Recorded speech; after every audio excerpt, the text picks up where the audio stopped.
영나이브 TV 시청자 여러분 안녕하십니까? 강사빈의 청년나우 진행의 강사빈입니다.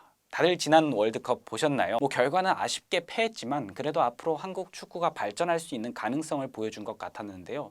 하지만 이런 월드컵 이슈에 묻혀버린 이슈가 하나 있었습니다. 바로 공영방송과 관련된 내용인데요. 그것과 관련된 무슨 내용이 지금 문제가 되고 있는지 한번 같이 살펴보겠습니다. 먼저 최근에 민주당에서 공영방송 지배구조를 조금 개선하겠다라는 취지로 법안을 발의했는데요. 관련된 법안이 과방위를 민주당이 단독 처리로 통과된 상황입니다. 먼저 법안의 핵심을 좀 살펴보겠습니다. 핵심은 두 가지로 나눌 수 있는데요. 첫 번째로는 운영 주체에 대한 이야기입니다. 기존에 한국방송공사, KBS, MBC, EBS 같은 경우에는 9명에서 11명에 이르는 이사회를 통해서 운영이 되고 있었는데요. 이 자체를 21인으로 확장해가지고 조금 더 넓은 선택의 폭을 갖추게 한다는 것이 이번 법안의 취지입니다. 원래 같은 경우에는 정당에서 의석수 비율에 따라서 법적인 추천권은 없지만 추천을 해오는 관례를 통해서 유지가 되었었는데요. 이번 법안을 통해서 국회 자체에 이사 추천권을 유지시키고 법제화하되 그 수를 5명으로 줄인다고 합니다.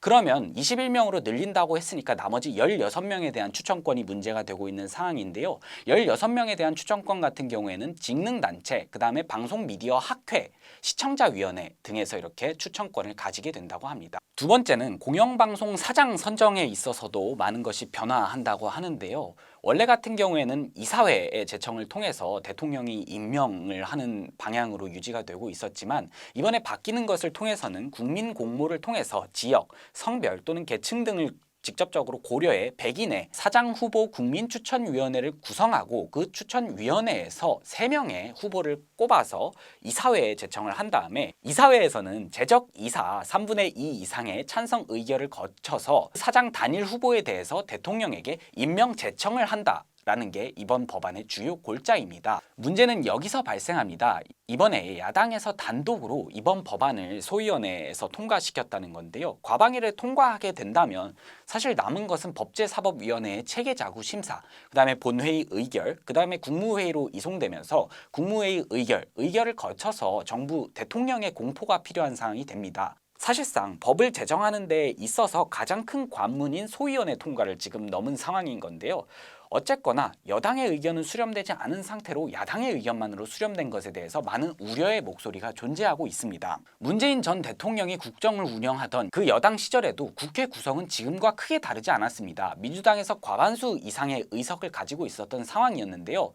지금 민주당, 그러니까 야당 측에서 주장하는 부분들을 따져보면 어쨌거나 공영방송의 정치 권력으로부터의 독립을 꾀하기 위해서 이 법안을 바꿔야 된다는 겁니다. 하지만 저희 같은 경우에는 그동안 여당이었을 때 그리고 충분히 모든 개혁을 할 수 있는 힘을 가지고 있었을 때 바꾸지 않았다가 정권이 뒤바뀌고 난 다음에 손바닥 뒤집듯이 이 법안을 만들고 졸속으로 이른바 날치기 통과를 시키는 이유가 뭔지 여쭤보고 싶은 상황입니다. 두 번째로 추천권 역시도 지금 편파 논란이 계속해서 남아있는데요.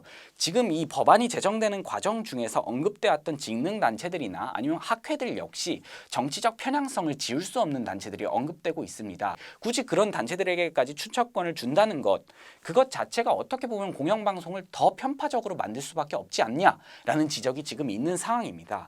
그런 지적들 없이 어떻게 보면 공영방송의 정말 나은 방향으로의 개혁을 위해서는 차라리 우리 국민들과 함께 이야기하는 시간을 가져봤으면 했는데요. 계속해서 국회에서는 파양되고 이뤄지지 않는 논의, 협의 자체가 원활하게 이뤄지고 있는 상황이 아니다 보니까 정말 국민을 상대로 세미나라든지 아니면 학회를 중심으로 해가지고 어떤 방향이 합리적인 대안이 될 수 있는지 도출하는 과정이 먼저 있었다면 하는 아쉬움이 강하게 남습니다. 모쪼록 이 법안은 통과될 수밖에 없는 상황입니다. 대통령이 거부권을 행사하지 않는 이상 이 법안은 정상적으로 공포가 되고 시행이 될 텐데요. 어쨌거나 시행되고 나서는 더 이상 공영방송에 있어서 우리 국민들이 이 정치적 편향성을 가지고 피로해하지 않도록 관계기관들이나 아니면 관련 법령들이 조금 더 정비되었으면 하는 바람입니다. 오늘 강사빈의 청년나우는 여기서 마치겠습니다. 시청해주신 모든 여러분들께 진심으로 감사드립니다.